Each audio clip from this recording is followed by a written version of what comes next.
Joseph Vijay எனும் நான்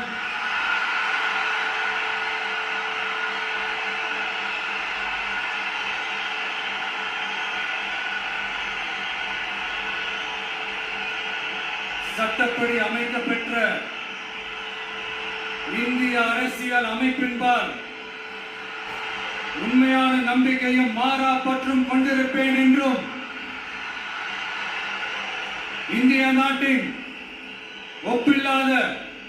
முழு முதல் ஆட்சியையும் உரிமையையும் நிலை நிறுத்துவேன் என்றும் தமிழ்நாட்டு அரசின் முதலமைச்சராக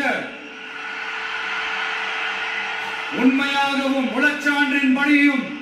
என் கடமைகளை நிறைவேற்றுவேன் என்றும் அரசியல் அமைப்பிற்கும் சட்டத்திற்கும் இணங்க அச்சமும் ஒருதலை சார்பும் இன்றி விருப்பு வெறுப்பை விலக்கி பலதரப்பட்ட மக்கள் அனைவருக்கும்